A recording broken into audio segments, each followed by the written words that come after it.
Casting ballots, Taiwan's legislature opens the doors to lower the voting age. Too little, too late. The Ukrainian president's words to EU leaders as the Russian invasion enters its second month. On the catwalk at Taipei Fashion Week, where green ideas are being woven into the outfits.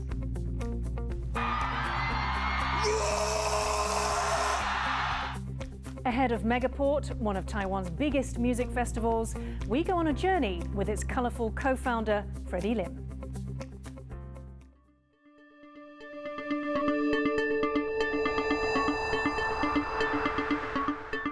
A warm welcome to TaiwanPlus News. I'm Yin Khvat. Lawmakers in Taiwan have approved a constitutional amendment that would lower the voting age from the current 20 years to 18. The proposal had across-the-aisle support. While it's expected to pass, this is just the first step of the amendment process. Eric Gao looks at what this change could mean for young voters. 支持修宪投同意，兑现承诺挺青年。 At a rally on Thursday in the capital Taipei, youth activists called on the government to support their ability to have a political voice, as lawmakers prepared to debate a constitutional amendment that would lower Taiwan's voting age from the current 20 years to 18. 珍贵的这个宪法时刻，需要朝野共同来促成。我们也呼吁所有的朝野立委共同来支持。 These activists say lowering the voting age is important as the country's birth rate drops and the number of seniors climbs. 未来如果我们又要排挤掉这些青年参政权的这个能力的话，那等于我们的政策会一直往高龄的方向去进行。 They say it's about making sure that young voices are heard. 支持18岁拥有完整的公民权，可以参与公共社会的决定，为自己发声。 Even with lawmaker approval, the constitutional amendment still requires a public vote to be held in 6 months. At least half of all eligible voters in Taiwan must cast ballots in favor of the change before it can take effect. If that happens, young people will have a bigger say in the future of the country. Alex Chen and Eric Gao for TaiwanPlus. Taiwan's legislature on Thursday passed the first reading of amendments to laws governing cross-strait activities related to high-tech talent. The government is looking to clamp down on illegal Chinese investment and poaching of high-tech professionals, as well as theft of trade secrets. 3 readings are needed for new laws to pass.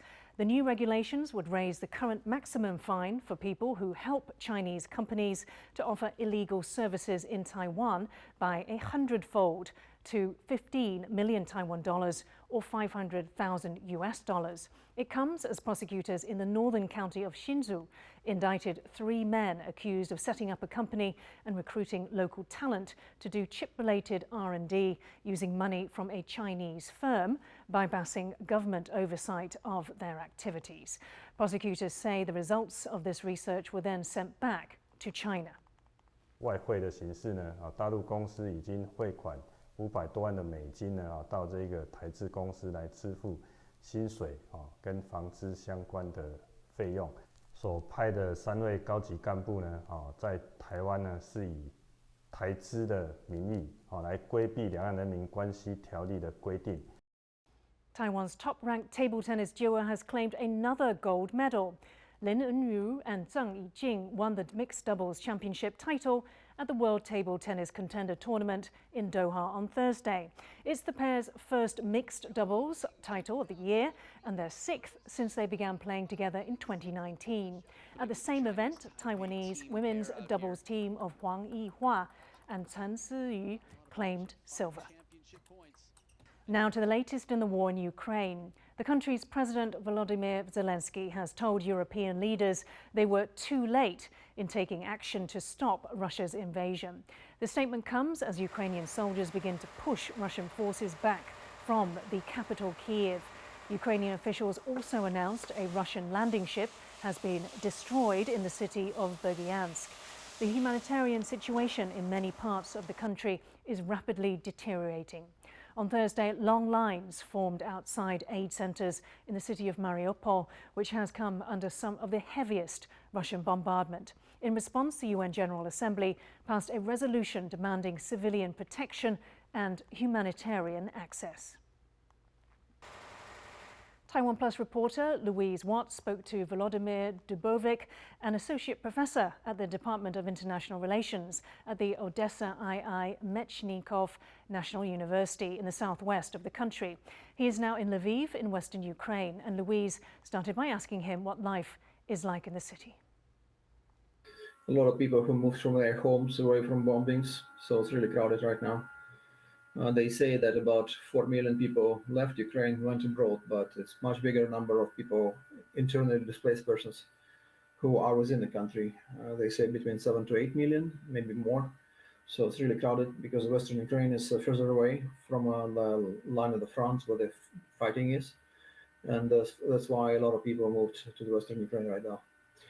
But the problem is housing, and some people are living in inadequate conditions here. You know, there are big physical education halls, for instance, in schools, in universities, that are basically churned in the ground, in an area where people basically sleep on the floor. So it's really bad. But we're talking about the country which has a population of about 44 million, of which about 1/4 already left home. I could ask you about Odessa, because I understand you're based in Odessa normally. Yes. Odessa, for historically, has been known as one of the most pro-Russian cities in Ukraine. Why is that, and what is the sentiment there today towards Russia? Well, the sentiment, we just had a sociological poll out a few days ago, and it's massively, predominantly pro-Ukrainian and anti-Russian, actually. Which is not surprising, because actually people see the devastation that Russian military does, and that's their reaction. Another city which is kind of having a big segment of pro-Russian population is also Kharkiv. And look what they're doing to Kharkiv, or Mariupol for that matter. They had a sizable pro-Russian segment there, and it's a completely Russian-speaking city. Everywhere in the south and east of Ukraine, which is exactly the areas that Russians are attacking right now and bombing and shelling, you actually had a big share of population which is ethnic Russian or Russian speakers, and predominantly those, and yet they attack us. So of course, even among them, therefore, you're now having this absolute, lack of sympathy for Russia or any affinity to Russia. You know, there's any ideas that Russia is somehow is close historically brotherly nation to us is out right now, out of the window. But what are your plans in the near future? Are you staying put there? Well, I mean, it all depends on what happens with the war, really. And people like myself, they turn me around. They said I'm too old and also not very healthy, and so on. And I'd probably be more useful as a professor in the university. So I'm doing what I can. I have 2 lectures for my students, for instance, today online. We're online. But we're doing lectures, we're doing classes actually, so which is pretty amazing if you think about it, for a country which is under massive attack by superior military force of Russia. But yet, people are doing what they are supposed to be doing, and I'm doing my bit. US President Joe Biden said NATO has never been more united during emergency meetings in Brussels with leaders of the military alliance. NATO leaders also said any Russian use of chemical weapons would result in, quote, severe consequences, but leaders did not give further details. It comes as NATO announced it would deploy 4 new battle groups, totaling 40,000 soldiers, to Slovakia, Hungary, Bulgaria and Romania. During separate talks with G7 and European Union leaders, Biden announced new humanitarian aid and sanctions on 400 individuals and entities. Those affected include members of Russia's parliament, Russian defense companies and oligarchs. For more on the significance of Biden's visit, I spoke with Tan Bing-Hui, associate professor in the Department of Diplomacy at Taiwan's National Zhangzhi University. Biden's trip has important meaning because it brings a proposal to substitute the Russian energy supply to Europe, so that European allies will be able to follow the sanctions and cut off its energy dependence on Russia. I think that's very important. And cutting the reliance on Russian energy will gravely cripple Russia's economic power and therefore the military power. Biden announced new sanctions on 400 individuals, including Duma and Russian defense companies. How significant are these new sanctions, and why has it taken so long to impose them? The West already sanctioned the most important defense industry is the bank related to the industry and politicians. So this additional sanction is just an expansion of that kind of sanction. I expect it will bring economic cost to Russia, but not severely. Biden has also pushed for the expulsion of Russia from G20. What effect would this have on Russia? I think due to the unity of European allies right now, there is a chance that Russia will be expelled. If Russia is going to be expelled from G20, I think that will be a loss for the West because the West will be losing a communication channel with Russia. Don't forget that Russia has been expelled from G8, and that excludes Russia from an important dialogue with world leaders. So being expelled from G20 will have the same effect. So what's your opinion about the measures announced so far? Are they enough to make Putin seriously think about ending the war? I think the measures so far put Russia in a very hard time, especially in its economy. So it will be difficult for Russia to sustain the war for a very long period of time.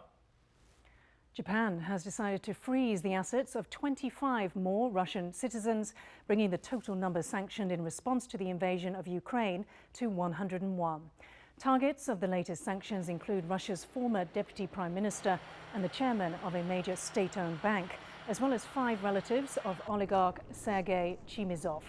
Exports to 81 Russian organizations with links to the Kremlin have also been banned. Japan's Prime Minister Fumio Kishida pledged to unveil more measures to support Ukraine at the G7 summit in Brussels this week, including the revocation of Russia's most favored nation trade status. Tokyo has led Asia in taking a tough line against Moscow over the ongoing war, with only Taiwan, South Korea and Singapore announcing similar sanctions. North Korea says it successfully conducted its biggest ever launch of an intercontinental ballistic missile.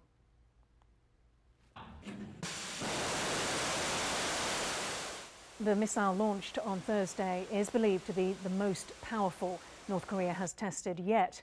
Japan says the missile flew for over an hour before landing in its maritime exclusive economic zone. Japan, the United States and South Korea have all condemned the test.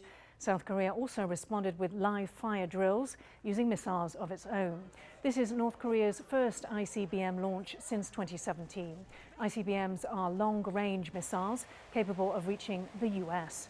North Korea is banned from testing them and has been heavily sanctioned for previous test launches. Coming up, the president of the Marshall Islands wraps up a visit to Taiwan. We look at the significance to Taiwan and China.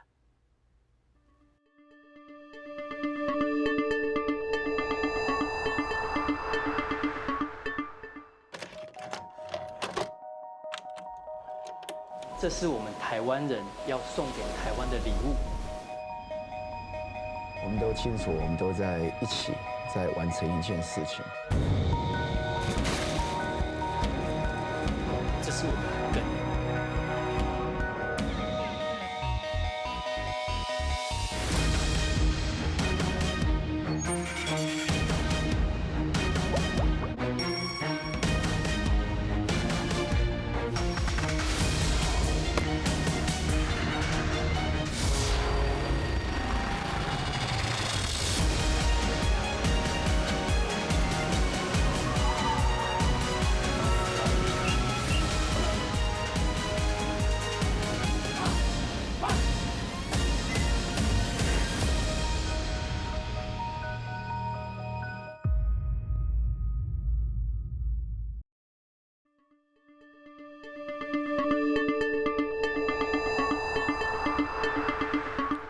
Welcome back. You're watching TaiwanPlus News. Marshall Islands President David Kabua wraps up a week-long visit to Taiwan on Friday. During his trip, he said his nation is strongly committed to strengthening its ties with Taiwan. 4 of Taiwan's 14 remaining diplomatic allies are Pacific Island nations. Our reporter Louise Watt spoke to Fabrizio Bozzato, Senior Research Fellow at the Ocean Policy Research Institute of the Sasakawa Peace Foundation in Tokyo. She started by asking him how important the Pacific region is to Taiwan and to China. The Pacific Islands region is one of the few areas in the world where Taiwan still retains diplomatic allies. The number of diplomatic allies of Taiwan in the South Pacific has been decreasing over the last 5 years. Nonetheless, there are allies like the Marshall Islands and Nauru that have strongly signaled that they are not going to switch allegiance to Beijing anytime soon. So, for Taiwan, cultivating relations with its Pacific Island allies is very important for legitimizing its claim to statehood. Conversely, speculatively, for China, winning over the allegiance of Taiwan's diplomatic allies in the Pacific Islands region is a way to eradicate Taiwan's diplomatic and international presence in the Pacific and worldwide. Apart from the diplomatic aspect, apart from China trying to take Taiwan's allies and Taiwan trying to hold on to them, does the Pacific Islands region hold any importance to either Taiwan or China? For example, the Marshall Islands are part of the so-called second island chain, which is an ideal chain of islands, lying on islands, going from north to south, that are seen by China as a strategic containment line they should pierce through in order to project power and force into the Pacific Ocean. So, if China is able to win the diplomatic allegiance of island states along the second island chain, they can nullify that containment belt and make the Pacific eventually a Sino-American lake.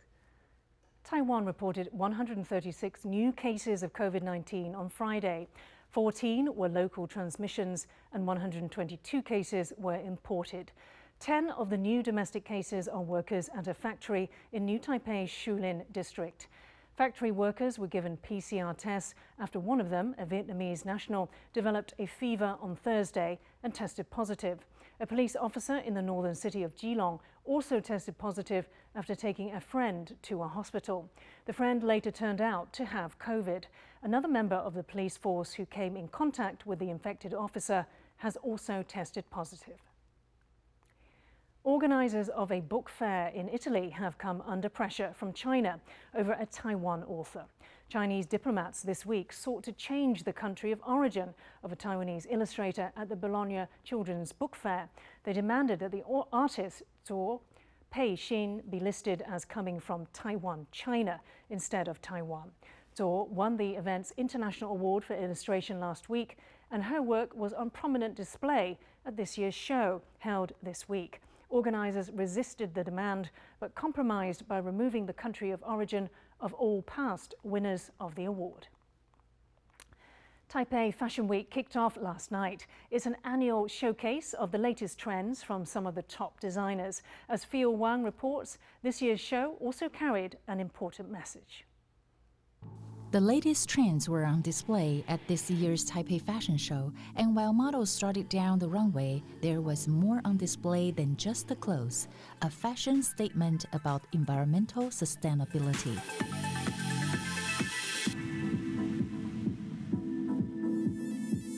Seamlessly integrated into the outfits were fishing nets, fishing scales, oyster shells, and plastic, all recycled waste from the ocean. 永续跨界多元跟人文所以我们今年所有展示的走秀的服装从上游的那个纺织那么布料全部都是回收的这个布料这些。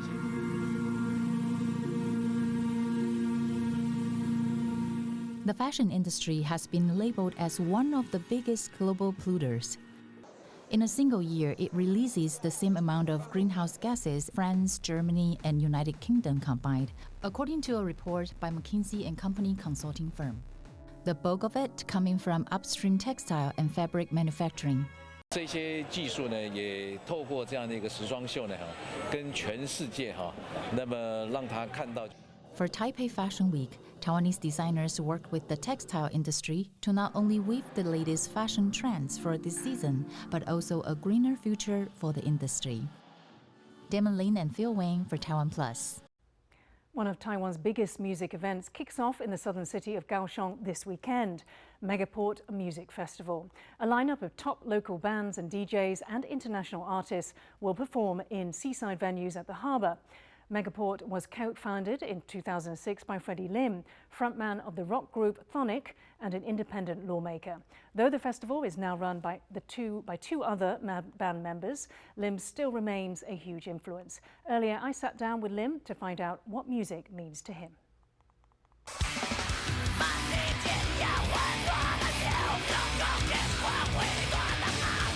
Every now and then, I need to express my emotion. I need to feel the passion from the fans again.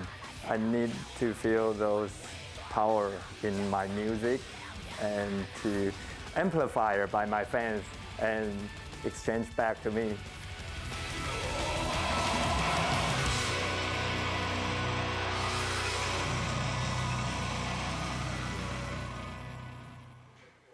Freddy Lim is a Taiwanese lawmaker. He's also an international award-winning rock star. But how did a metal megastar become a lawmaker? It began with anger. For me, to write music is to express my negative emotions as well. So for me, that's the reason why I still writing music. That's because I need to stay calm in the political field. But I still have a lot of negative emotions, frustrations, anger, sadness. Strong emotions are the theme of this journey. On the walls of Lim's office in Taiwan's legislature, there's a print of the Dalai Lama and a sketch of a Hong Kong umbrella movement protester in trademark gas mask. These are icons representing the oppressed and the defiant. Icons representing a shared tyranny. Lim learned of Taiwan's history of tyranny and bloodshed in high school. The horrors of the White Terror period under the military Kuomintang government. The oppression of Taiwan's earlier Japanese colonial era. All of this gave him pain and made him angry. They drove him to the dark and heavy sounds of metal. There are a lot of songs of Thonic that are inspired by those stories, those touching stories during the authoritarian and White Terror period. Thonic is Lim's metal band formed in 1995. Its name comes from the Greek for the underworld. His English name, Freddy, is partly inspired by Nightmare on Elm Street's Freddy Krueger. The band's Chinese name translates as Stephen King's horror classic, The Shining. When Thonic broke onto Taiwan's music scene, it wasn't like anything the country had heard before. Internationally, they were compared to the fathers of Western heavy metal, Black Sabbath. Yet Thonic went on to develop a sound even more thunderous, epic and symphonic, using traditional instruments like the erhu and drawing inspiration from Taiwanese folklore and history. The group has released 8 studio albums, toured the US and Europe, and won global awards.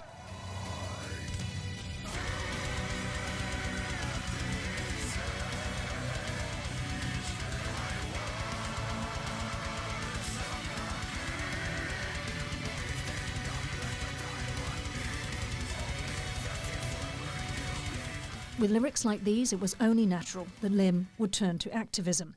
Megaport Festival became an incubator for youth activism. In 2010, he joined Amnesty International Taiwan. In 2014, he was part of the Sunflower Movement, protesting Taiwan's integration with China.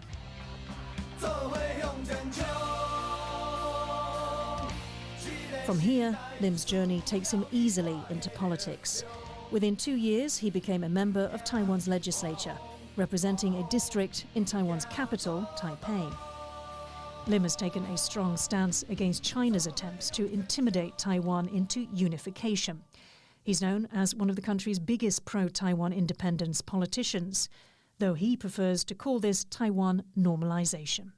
To make the whole system of the country normal, to let Taiwan be Taiwan, I think that's what I call independence.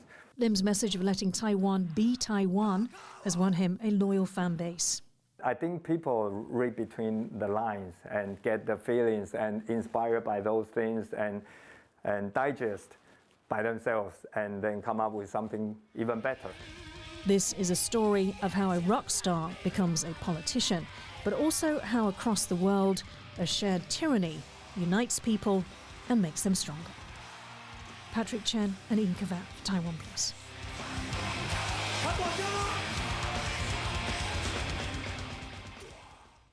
Thank you for watching TaiwanPlus News. I'm Yin Khvat. We leave you with some footage of cherry blossoms in Washington, D.C. in the United States. For more stories from Taiwan and around the world, please download the TaiwanPlus app. Stay safe and see you next time.